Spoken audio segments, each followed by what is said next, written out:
여러분, 설교의 유형을 보면 굉장히 다양한 유형이 있습니다. 혹시 여러분이 기억나는 설교 유형이 있어요? 뭐 강해 설교, 주제 설교, 제목 설교, 인물별 설교, 그 다음에 본문 설교, 교리 설교, 구속사적 설교, 굉장히 다양해요. 그러나 이 모든 설교를 성도들 앞에 선포하기까지는 철저하게 두 가지 과정은 반드시 거칩니다. 그 첫 번째가 뭐냐면 서기 과정을 거칩니다.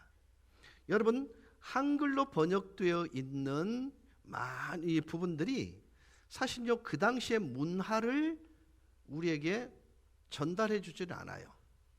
그 당시에 시대적 가치나 정신들을 우리에게 정보로 전달해 주지는 못한 부분이 많이 있습니다. 그러나 구약을 기록하고 있는 히브리어와 그 다음에 신약을 기록하고 있는 헬라어를 분석해 가다 보면 그 단어 하나 속에 담겨져 있는 시대 가치나 이런 것들이 다 포함이 되어 있습니다. 그래서 서기 과정이 뭐냐면 한 문장을 분해하는 거예요. 그러니까 여러분이 아시다시피 헬라어 한 동사가 변화될 수 있는 가지수는 180가지가 넘습니다. 우리는 과거, 현재, 미래 이렇게 나누어지겠지만 헬라어는 굉장히 다양하게 이렇게 분해가 돼요. 히브리어는 그보다 더 훨씬 복잡하게 분해가 됩니다. 그것을 쭉 나열해 놓고 과정을 거치게 되는 거예요. 오늘 저는 지금 시편 23편을 해서 계속해서 여러분과 적용 설교를 통해서 여러분께 접근하고 있습니다만은 한 달에 한 번 정도는 제가 강해 설교를 하겠다고 말씀을 드렸고 본문은 골로새서를 하겠다고 말씀을 드렸습니다. 이 강해라는 말의 의미는 성경 구절의 특정 문구 또는 구절의 의미를 대단히 상세하게 설명하는 설교의 형태입니다. 그러니까 한 단어를 딱 짚고 문장을 집어서 그거를 철저하게 분해하는 거예요. 그것을 강해라고 말합니다. 그러니까 원문의 구절, 정확한 의미를 정말 주의해서 끄집어내는 것을 의미해요. 그래서 이 강해 설교를 해가는 과정은 굉장히 복잡합니다. 그러나 그 첫 번째 과정이 뭐냐면 주석적 아웃라인이라고 말합니다. 이 주석적 아웃라인은 헬라의 본문의 주석적 분석을 근거로 낱말이나 문장의 뜻을 쉽게 풀이하는 거예요. 자, 오늘 우리는 골로새서를 지금부터 계속해서 강해해 나갈 건데, 자, 골로새서 오늘 읽은 본문을 통해서 사도 바울의 생각의 전개 과정을 볼 수 있어요. 그게 저 강해적 과정에서 나와져야 돼요.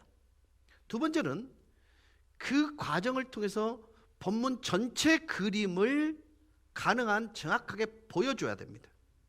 그래서 오늘 여러분들은요 1절과 2절을 통해서 사도 바울이 어떻게 자신의 생각을 어떻게 전개해 가는가, 그리고 본문 전체를 어떻게 그리고 싶은가를 우리에게 보여줘요.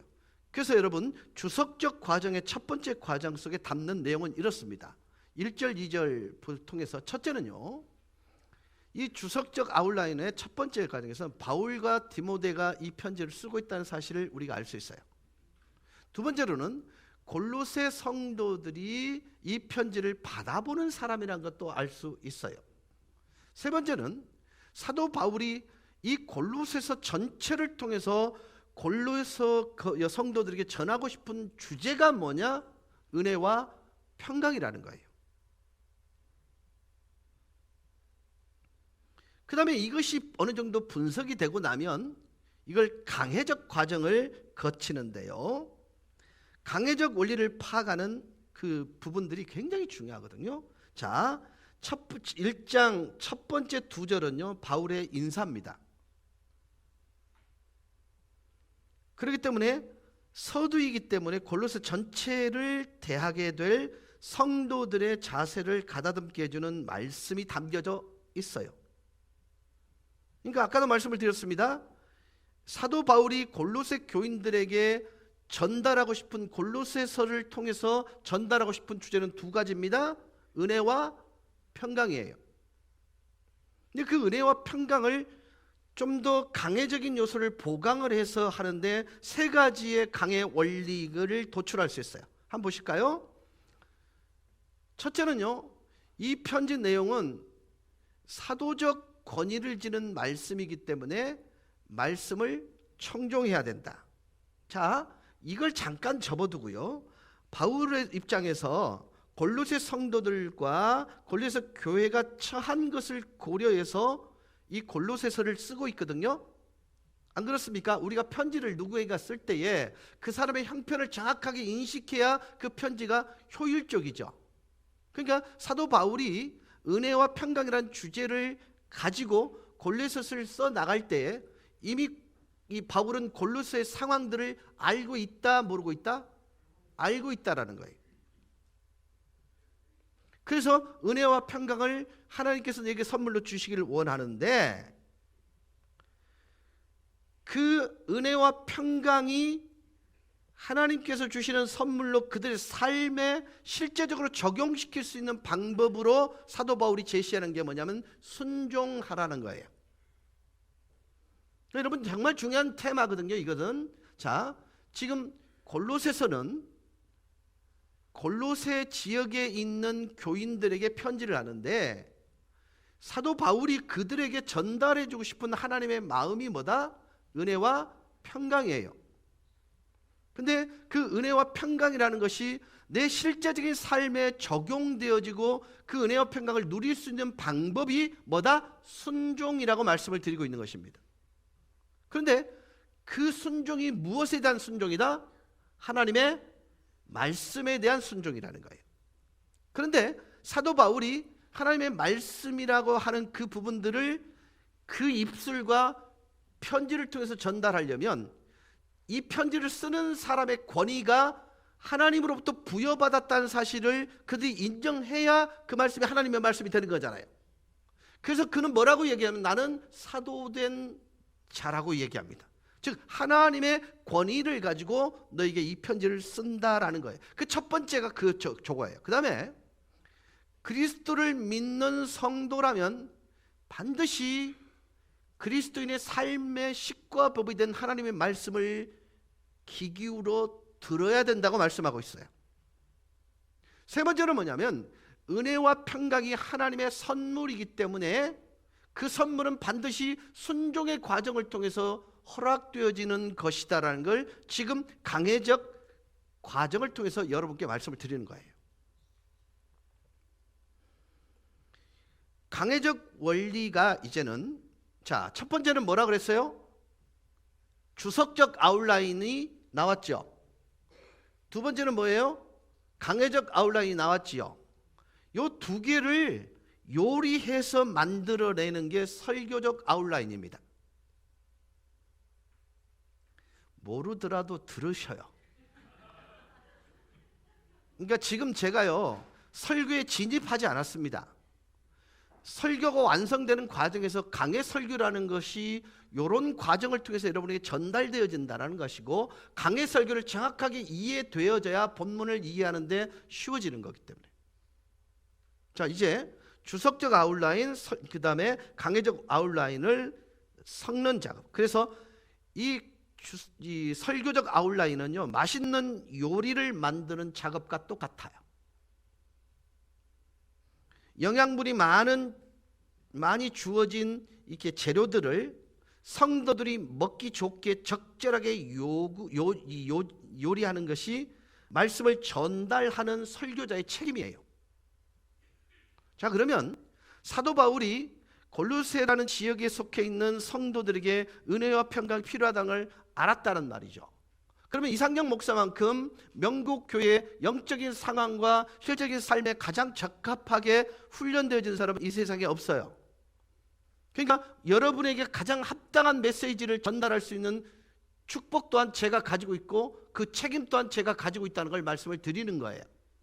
근데 여러분, 설교자와의 그런 어떤 소통이나 관계가 은혜에 굉장히 중요한 역할들을 한다는 거예요. 좀 사도 바울은 그 상황을 너무나 잘 알고 있기 때문에 가장 맛있는 재료를 통해서 은혜와 평강이라는 것이 골로새 성도들에게 필요하다는 것을 알게 된 거예요. 그래서 그 은혜와 평강을 그들이 실제 생활을 통해서 누릴 수 있는 방법은 순종인데, 무엇에 대한 순종이다? 하나님의 말씀에 대한 순종인 거예요. 근데 그 말씀이, 하나님의 말씀이라는 것은 전달하는 자가 하나님께서 주신 고유한, 소위 말하는 카리스마, 권위를 가진 자이어야 한다고 말씀을 하고 있는 거예요. 여러분이 그런 위임 목사라는, 담임 목사는 그 책임을, 권위를 저에게 주셨기 때문에 제가 여기서 이상령이 설교하지만 그 메시지는 누구의 설교다? 하나님께서 주신 메시지다. 이게 사실은요, 사도 바울이 설교적 아웃라인 전까지 하고 있는 내용이에요. 이해가 되시죠? 몰라도 고개 끄덕이세요. 자, 지금 여러분, 저는요, 적절하게 하나님의 말씀을 달게, 맵게, 짜게 볶거나 튀기거나 굽거나 지지거나 하는 것이 우리 성도들에게 가장 잘 이해할 수 있도록 만들어야 될 책임이 저한테 있단 말이에요. 예. 그 책임감이 저에게 얼마나 무거운지 몰라요. 그래서 여러분, 저는요, 설교 한 편을 준비하는데 40이에요. 40번의 본문을 읽습니다. 그리고 40시간에 설교 준비를 해서 한 편의 설교를 올립니다. 이게 제가 대학원 박사과정에서 배웠던 내용이에요. 근데 그 상황을 할 때 설교 한 분 한 분, 이게 우리 성도들 한 분 한 분 삶에 적용을 시켜야 될 내용들을 되게 고민하면서 적어내요. 그래서 월요일로 화요일까지는요, 죽도록 타이핑합니다. 그래서 A4 용지 60장 정도를 타이핑을 합니다. 그리고 목요일 저녁까지는요, 그 60장을 A4 용지 7장으로 줄입니다. 곱씹고 곱씹습니다. 그리고 최종적으로는 칼빈 주석을 통해서 내가 해석한 것이 잘못되었는가를 최종적으로 검수합니다. 그리고 설교가 올라오는 거예요. 자, 여러분, 적어도 이런 고민을 여러분은 아셔야 됩니다. 적어도 이 설교 한 편을 올리기까지 목사가 우리 성도들의 각각의 형편이나 아픔들, 그리고 신음소리를 하나님을 대신해서 듣고 거기에 인생의 해답이 될 만한 내용들을 던져야 그 설교자의 책임을 다하는 거예요. 사도 바울은요, 골로새 성도들의 모든 상황을 정확히 이해했기 때문에 여러분, 나중에 이 왜 은혜와 평강이라는 것이, 그리고 그 은혜와 평강을 주시는 주체에 대해서 목놓아 외치는지 아시게 될 거예요.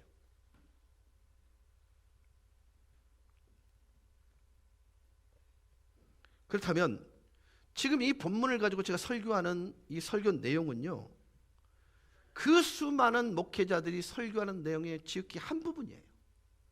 이해가 되십니까? 여러분, 달라스 신학교에서요, 박사과정에서 요한복음 3장 16절을 가지고 설교를 썼는데요, 전혀 다르게 쓴 설교, 이게 박사 논문이 685개입니다. 이해가 안 되시죠? 하나님이 세상을 이처럼 사랑하사 독생자를 주셨으니 이는 저를 믿는 자마다 멸망치 않고 영생을 얻게 하려 하심이라. 많이 관찰해봐야 12가지예요. 맞죠? 맞죠? 여러분, 제가 신학교에서 이제 이 과정을 거치면서요, 요한복음 3장 16절을 관찰해요라는 숙제 리포트를 받았습니다. 그래서 처음에 18개를 관찰해 갔습니다. 저를 지도하는 교수님이 그걸 그 자리에서 찢어버리더라고요. 다시 관찰하세요. 그 다음에는 26가지를 관찰해 갔습니다. 찢어버리더라고요. 그 다음에는 40가지 정도를 관찰해 갔습니다. 그 다음에는 아무리 짜도 안 나와요. 그런데 실제로 이 본문을 관찰한 가지수가 685가지라는 거예요. 그러니까 성경이 얼마나 다양한 관점으로 연구되어지고 분석되어지는가를 우리에게 알려주는 단적인 예입니다. 그러니까 지금 여러분 오늘 이 본문을 갖고 여러분 설교한다 하더라도 진짜 물 한 방울에 불과한 거예요. 이해가 되십니까? 그래서 여러분은요, 그럼에도 불구하고 이 설교 자체가 완벽하다고 받아들이셔야 돼요. 왜냐하면 하나님이 주시는 메시지는요, 부스러기 한 조각이라도 은혜면 하나님의 전부입니다. 하나님의 은혜는요, 부족하거나 결핍이 없습니다. 이게 사실은 중요한 전제입니다. 주석적 연구 결과로 얻어진 강해적 원리를 적절하게 요리하는 정성이 사실 설교자의 책임입니다. 오늘 저는 골로새 지방과 골로새 교회 당시 상황을 간단하게 설명할 것입니다. 바울이 골로새를 쓰게 된 경위와 목적을 중심으로 오늘 읽은 1절, 2절을 연결지어서 서론적인 설교를 할 것입니다. 골로새 교회가 직면하고 있었던 그 문제가 지금 우리 교회가 경험하는 문제가 동일하다는 거예요. 그러기 위해서 1세기 골로새 교회에 관한 얘기를 할 것입니다. 그리고 21세기를 살아가는 우리 명곡 교회에 관한 얘기를 할 것입니다. 그래서 주님께서 이 시간 골로새를 통해서 골로새 교인들에게 은혜와 평강이 너희에게 있을지라는 이 축복이 우리에게도 선언되어지는 현장이 될 거라고 확실히 믿는 것입니다. 그래서 이제 설교적 아웃라인을 여러분께 공개합니다. 이렇습니다. 설교적 아웃라인 제목부터 읽겠습니다. 시작.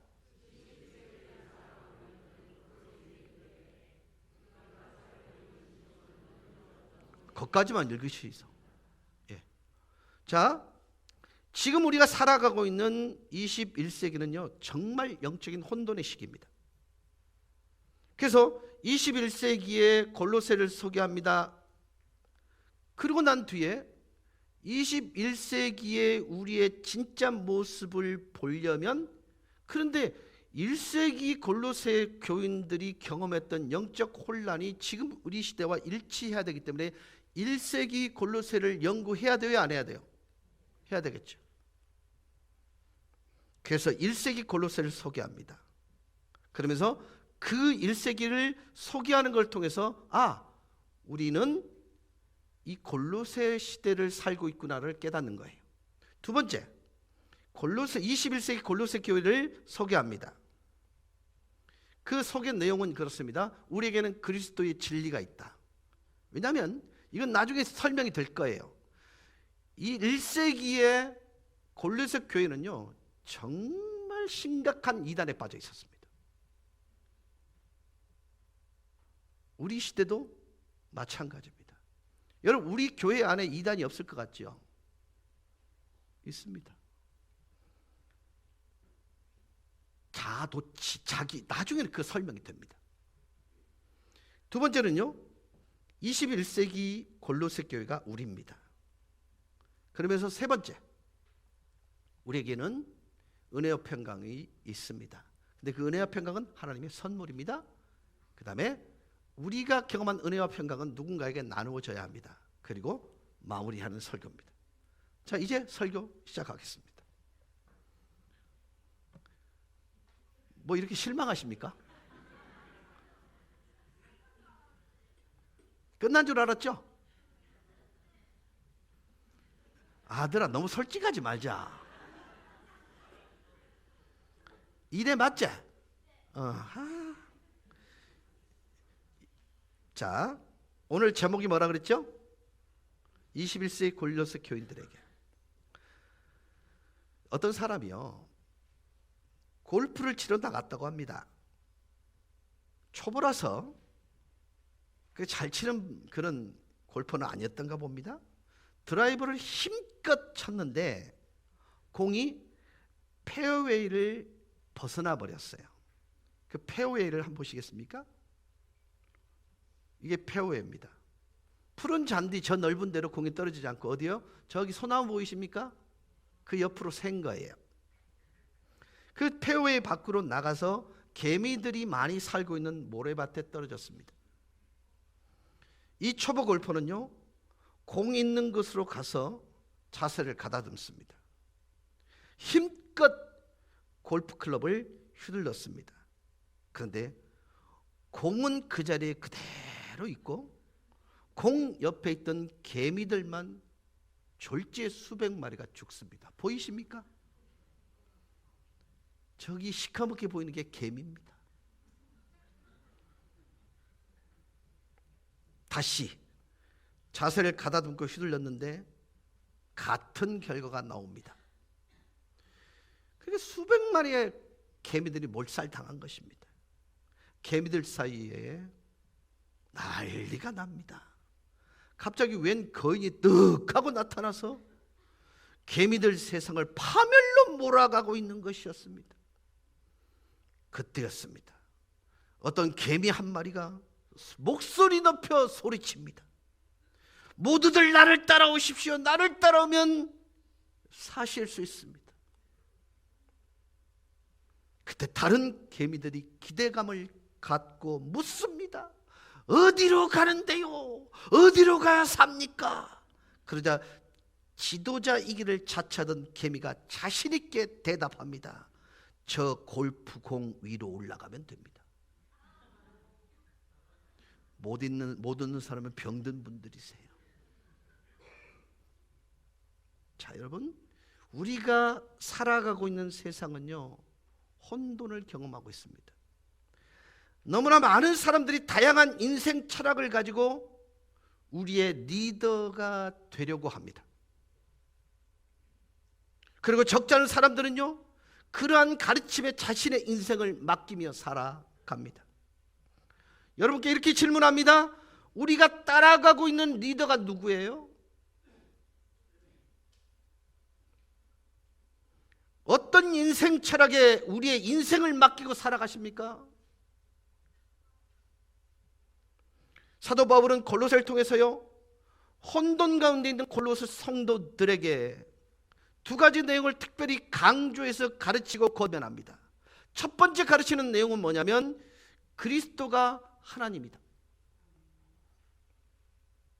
그리고 그분은 충만하실 뿐만 아니라 충족성이 완벽하신 분이다. 두 번째로 예수 그리스도를 믿고 따르는 성도들은 예수 그리스도에게 초점을 맞추고 그분을 배워감으로 영적 성숙을 경험해야 한다고 강조하고 있는 것입니다. 여러분, 골로새 시리즈를 시작하면서 골로새 지방과 우리가 살아가고 있는 21세기 세상이요, 너무나 흡사한 사실을 전제로 말씀을 드렸습니다. 골로새 지방과 골로새 교회가 경험했던 정신적인, 나아가서 골로새 교회 그리고 그 지역이 경험하고 있는 영적 혼돈이 오늘 우리의 삶 가운데도 똑같이 현실임을 보게 됩니다. 그래서 21세기 골로새를 소개하면서 21세기 성도라는 사실을 인정하려면 1세기의 골로새 지역을 성도를 알아야 합니다. 그래서 골로새 1세기의 골로새를 소개합니다. 바울이 골로새서를 쓰고 있던 골로새 지방은 당시 영적으로 심각한 이단 사상에 빠져 있었습니다. 그래서 성경학자들은요, 골로새 이단이라 할 만큼, 그렇게 이름을 명명할 만큼 심각한 이단들이었습니다. 그 잘못된 가르침은 골로새 교회 안까지 파고 들어왔고 그리스도를 믿는 성도들에게 위협적인 요소로 작용했습니다.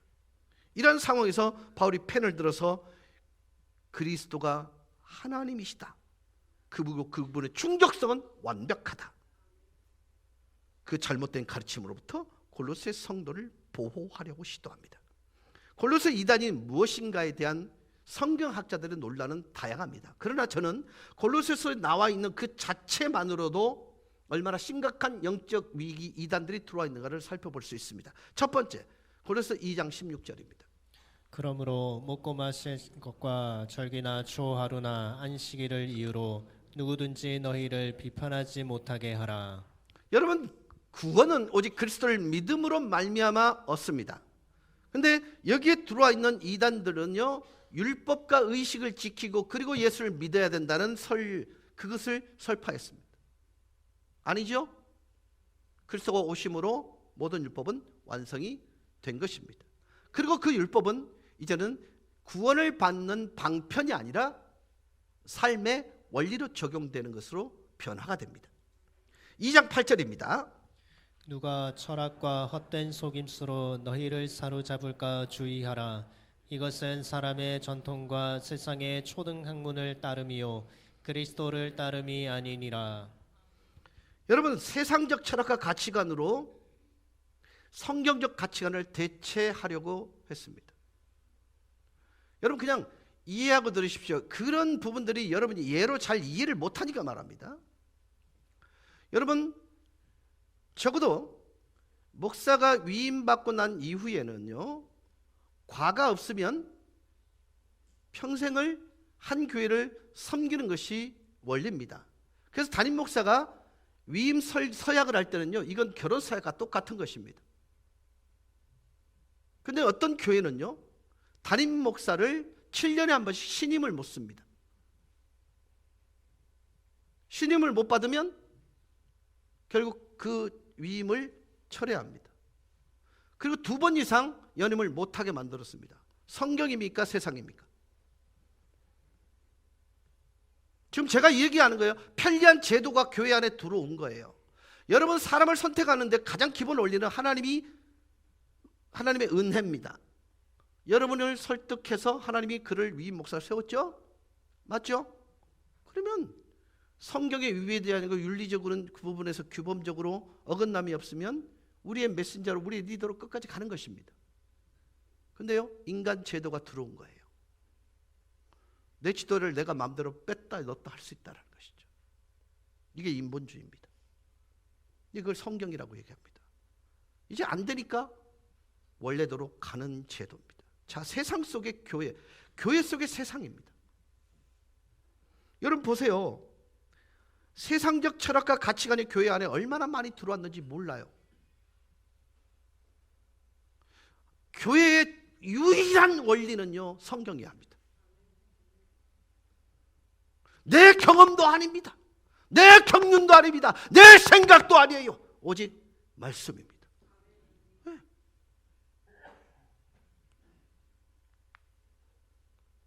세 번째 이단 문제는요, 18절에 나옵니다. 아무도 꾸며낸 겸손과 천사 숭배를 이유로 너희를 정죄하지 못하게 하라. 그가 그 본 것에 의지하여 그 육신의 생각을 따라 헛되어 과장하고. 천사 숭배가 나온 것입니다. 여러분 아시다시피 중세시대 때 동서교회로 분리가 된 것은요, 성상을 숭배할 거냐 말 거냐를 갖고 여러분 가톨릭 교회를 가보시면 위에 천장에 보면 그림이 그려져 있습니다. 맞죠? 그걸 이모티콘이라고 그러는데요, 그것을 그린 첫 번째 의도가 뭘까요? 중세시대 때는요, 아시다시피 95%가 문맹자였습니다. 그러니까 문맹자들이요, 성경을 직접 읽어서 이해할 수 없으니까 그림을 통해서 복음을 설명했던 것입니다. 근데 이것이 나중에 가보니까 숭배의 대상이 돼버린 거예요. 이건 그림일 뿐이야. 설명용인 거야. 그래서 우리는 안 섬겨 해서 동서교회로 분리가 된 거예요. 자, 여러분 보세요. 이게요, 우리의 삶 속에도 사실은요, 내가 모르는 숭배가 많아요. 여러분 자신을 믿고 있죠? 여러분보다 우선하는 건 없지요? 여러분이 대가로 지불되는 것을 기꺼이 하나님을 섬기는 방법으로 여러분 대가를 지불하는 일들에서 머뭇거리는 거 아니에요?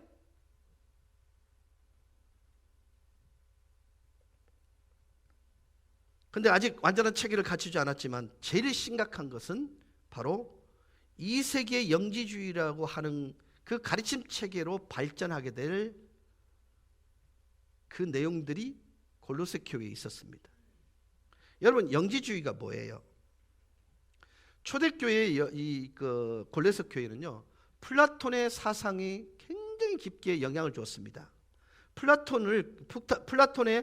플라톤주의를 극단적으로 변형시킨 게 뭐냐면 지나친 이원론을 가르쳐요. 그러니까 뭐냐면 무엇이든 눈에 보이고 손으로 만질 수 있는 것은 악이라고 규정했습니다. 자, 그러면 육체는 악한 거예요. 영지주의 그 주의는 그렇습니다. 육체는 악해요. 선한 건 뭐다? 영밖에 없다. 그러면 자연스럽게 뭐가 연결이 되는 거예요? 예수 그리스도의 성육신이 부인되는 겁니다.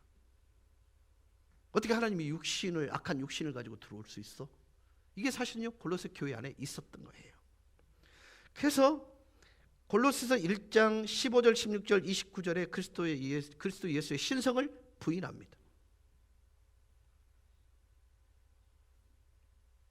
그래서 사도 바울은 골로새 대주제 예수가 하나님이라는 명제를 펼치기 시작합니다. 자, 이해가 되시죠? 여기까지. 그리스도께서 하나님이라는 사실과 그리스도만이 우리의 삶의 지혜의 근원이시고 완벽한 충족이 완벽하신 분이라는 것을 부인하게 될 때요 무질서가 오는 것입니다. 여러분, 절대 진리가 없을 때 어떤 문제가 생기죠? 상대적 진리가 생기는 거예요. 그게 민족성에 영향을 주거든요.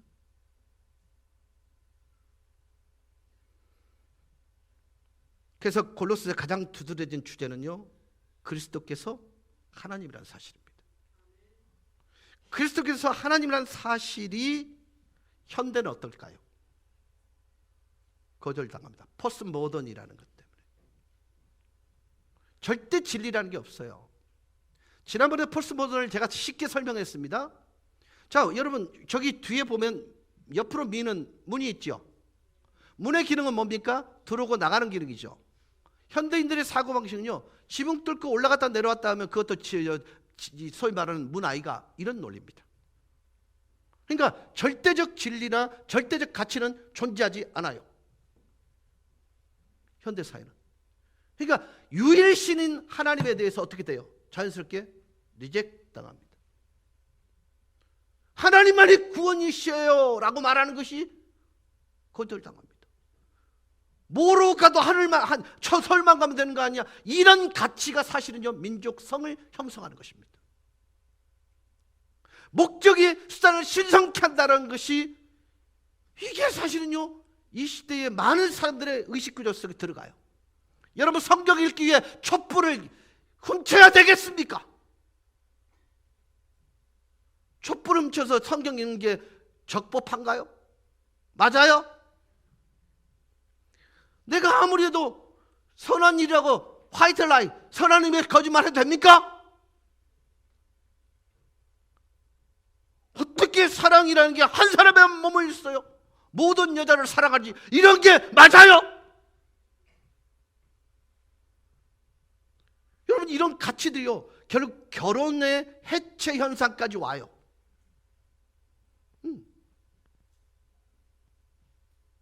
우리 여자 남자만 사랑하는데 남자는 남자끼리 하면 안 되나? 여자는 여자끼리 하면 안 되나? 여러분, 지금 우리가 심각하게요 1세기의 골로새 현장을요 지금 우리가 경험하고 있다니까요. 근데 우리는 절대적 가치가 있잖아요. 하나님만이 선이다, 하나님이 예수 그리스도다. 여러분, 지금 우리는요 하나님만이 절대적 선이라는 그 기준을 근거로 해서요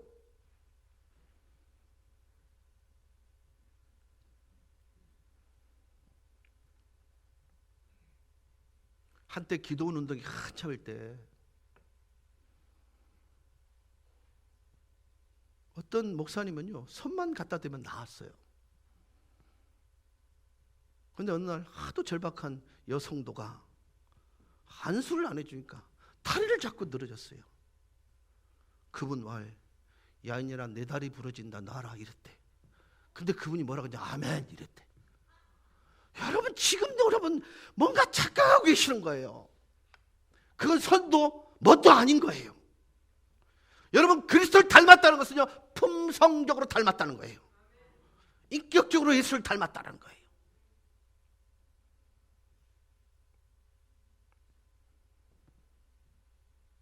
여러분, 성경의 유일한 주제는 그리스도 예수입니다. 그게 우리의 절대적 가치입니다. 이거보다 우선하는 가치는 없어야 하는 것입니다. 근데 골로새 교회 안에는요 그런 게 있었어요. 절대적 가치가 없었습니다.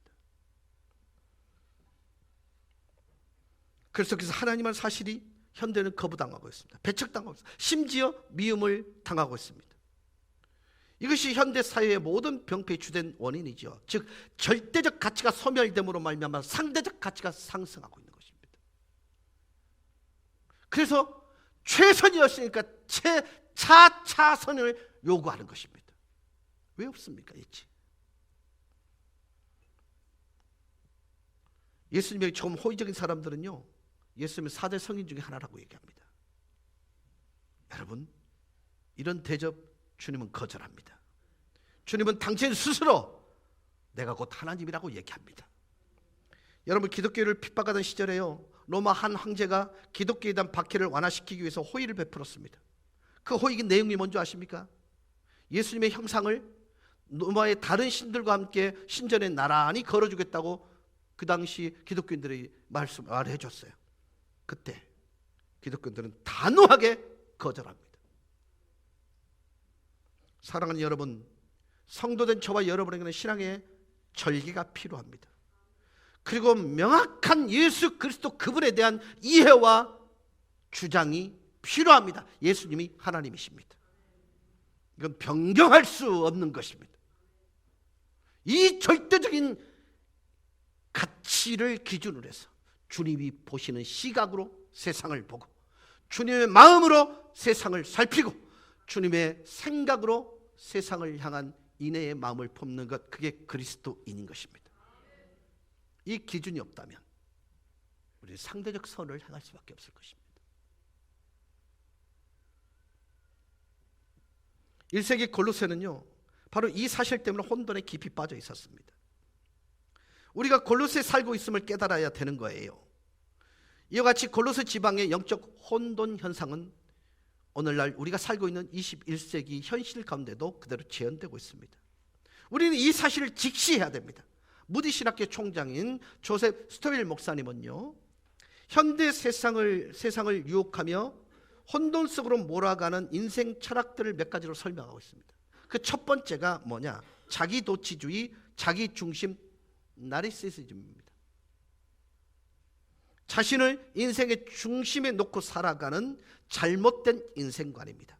내가 내 인생의 목적이 되고, 내가 내 인생의 주인이 되고, 내가 내 인생의 주권자, 하나님으로부터 독립을 선언하는 것과 똑같은 거예요. 여러분, 교회에서 가장 위험한 상고가 뭔지 아세요? 나 아니면 안 된다는 생각이에요. 그때 우리는요, 전문 용어를 쓰는 거예요. 나 아니면 안 된다는 생각을 가지고 있는 분들에 대해서 웃기네이션이랍니다.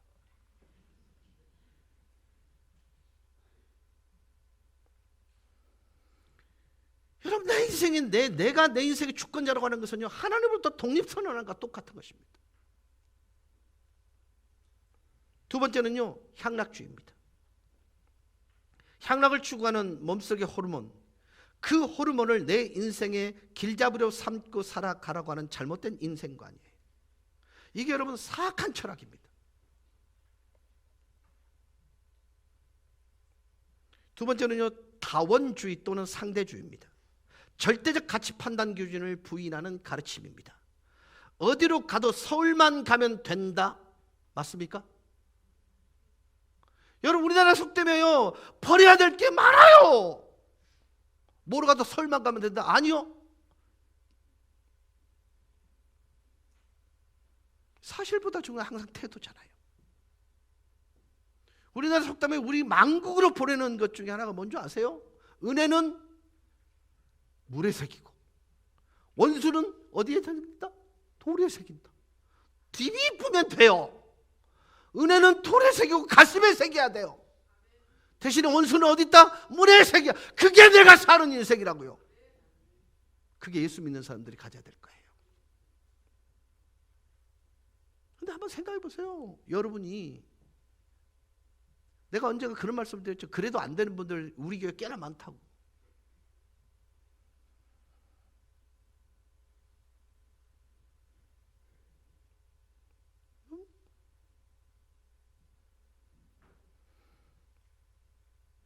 여러분, 어디로 가도 서울만 가면 된다는 식의 이 가르침, 성경의 권위를 무시해버립니다.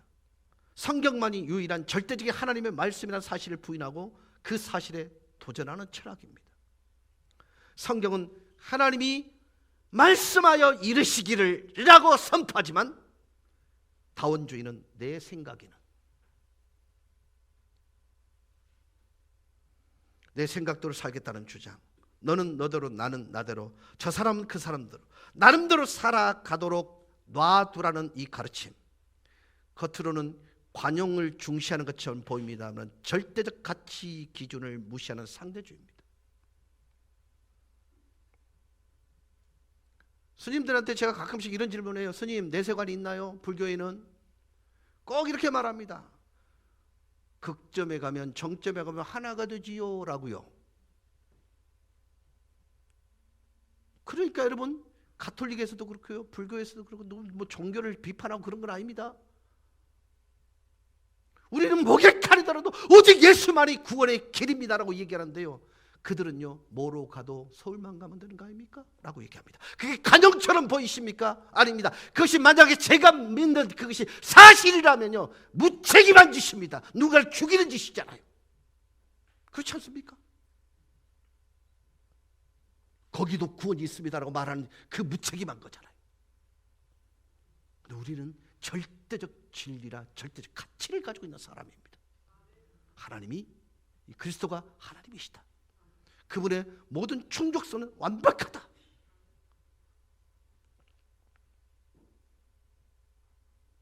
여러분, 내가 소유하고 있는 것으로 내 인생의 존재와 그 가치가 평가되는, 이거 거짓말입니다. 이것을 내가 소유하면, 또 저것을 소유하면 내가 행복해질 수 있다. 거짓말입니다. 수단과 방법을 가지 않고 무조건 많이 소유할수록 내 인생이 더 고귀해진다. 거짓말입니다. 요새 제가 하는 일 중에 하나가 자꾸 휴대폰을 떨어뜨리는 일이라고 말씀을 드렸습니다. 그때 날 왜 그분이 그걸 저한테 보여주셨는지 몰라요. 폴더인데요, 넓더라고요. 그걸 볼 뒤로부터 계속 저는 휴대폰을 널줍니다. 근데 그걸 내가 설령 가졌다 합시다. 일주일 딱 지나면 똑같아집니다. 그걸 가져야 행복해진다는 거짓말에 속지 마세요.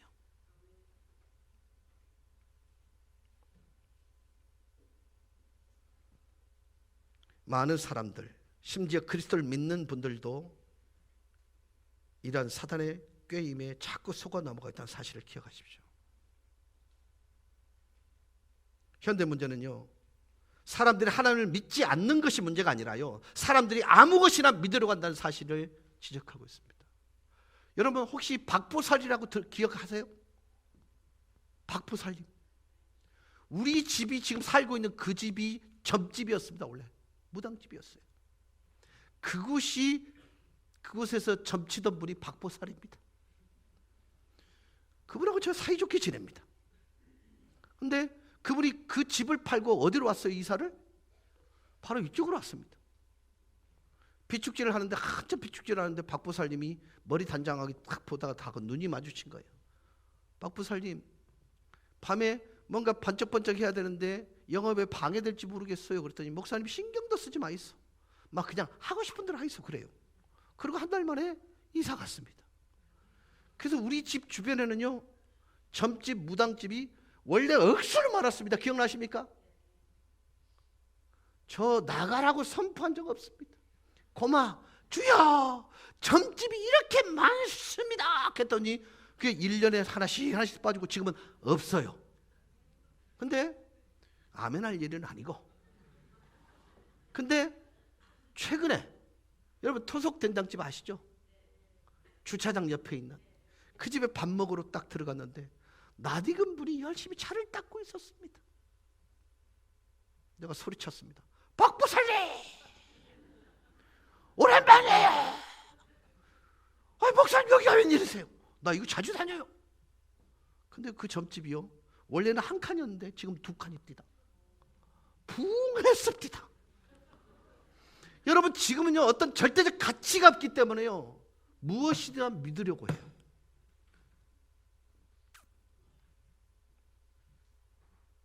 끝으로 인사했습니다. 교회 한번 놀러 있어. 대답했을까요? 안 했을까요? 아니요, 놀러 갈게요. 그래요. 여러분, 저희 어머니가 무당 중에 대무당이었기 때문에 무당의 질을 제가 압니다. 더 이상 말 안 하랍니다. 현대인들은 영혼의 공허함 때문에 무엇인가를 믿으려고 해요. 그러나 아무 것이나 자기를 편하게 해주고 육신적 생각에 끌리는 것을 믿으려고 한다는 것이 심각한 문제입니다.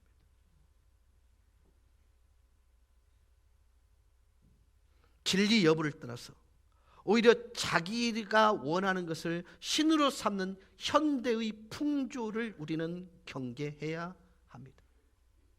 이 말씀을 맺습니다. 이게 21세기 골로새를 살고 있는 우리 시대의 군상일 뿐만 아니라 1세기 골로새 지역의 특징이요, 교회의 특징이었습니다. 그런데 주님은 바울을 통해서 단호하게 이야기합니다. 우리에게는 절대적 가치가 있다. 예수가 하나님이다. 그 하나님께서 우리에게 주시고 싶은 것은 은혜와 평강인데, 그 절대적 가치의 기준이 되는 말씀이 우리에게 주어졌고, 그 말씀에 내가 온전히 반응하게 될 때 은혜와 평강이 우리의 몫이 된다. 이 시대적 풍조와 아무런 상관없이 고고하게 그리스도인답게 절대적 가치를 가지고 부족하거나 어그러짐이 없는 온전한 평강을 누리고 헤세드, 은혜의 삶을 살아갈 수 있는 게 우리 그리스도인들이다. 바울은 골로새 1장 1절 2절의 인사말을 통해서 우리에게 이렇게 던져주고 있는 것입니다. 여러분에게 이 은혜가 넘치시기를 주 예수 그리스도 이름으로 간절히 축원합니다. 찬양하십시다.